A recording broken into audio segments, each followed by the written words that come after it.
People like call me quiet or shy or whatever, but I'm not quiet. Most quiet, Kayla Day.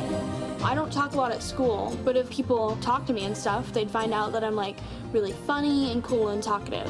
By the way, I like your shirt a lot. It's like so cool. What?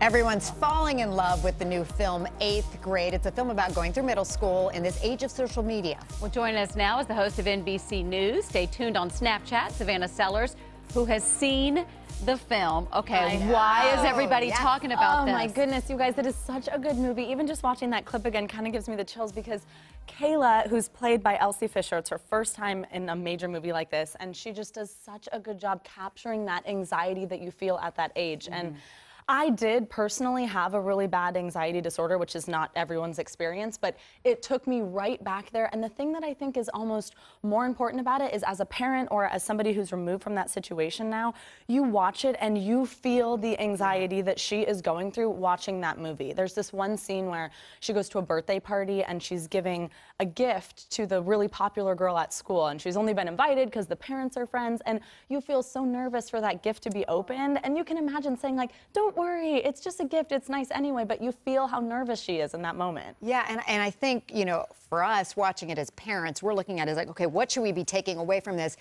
It's a rated R movie. It's not necessarily for kids. Is it meant to be more for us to get the message behind it? You know, there's not a lot in the movie that feels overtly inappropriate. Right. I'll say, just personally speaking, I'm kind of surprised that it's rated R. There's a couple scenes that would probably be, if anything, kind of uncomfortable to watch with your kids, or maybe for a kid with their parent.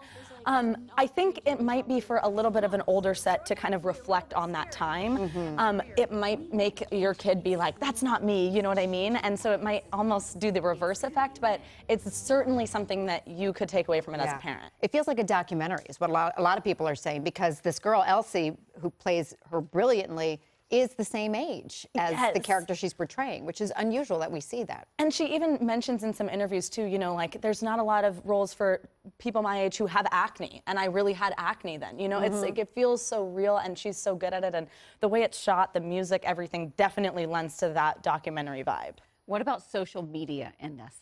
So she has this YouTube channel in the film, and it's sort of heartening because no one watches the videos, and she'll, at the end still, every time she'll say, if you like this, share and subscribe, and she has this little catchphrase at the end where she goes, Gucci, every time, and it's so cute.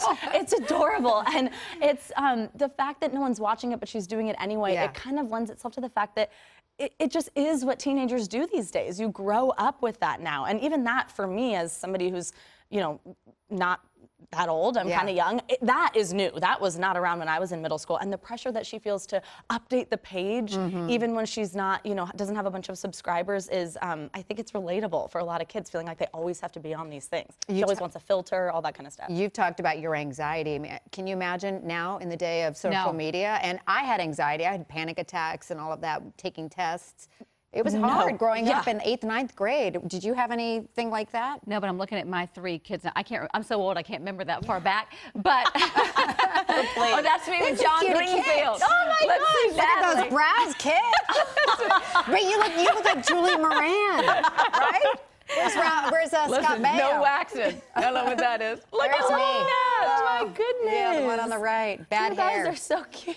That shirt's like back in style. I mean, speaking to that, I mean, the anxieties that you feel. I mean, now it's compounded by the fact that our kids are being judged, you know, by likes. Oh my goodness, by likes, feeling like they can't go out somewhere because they don't look the way that they look when they have those Snapchat filters on that make your eyes all big and your face all glowy, and it makes everything harder. Going through a breakup, I mean, even now at this age, you know, you're like obsessing over when is someone going to change their profile picture to take me out of it, and whose photos are they liking. It makes it so much harder. And there's some real issues in this movie.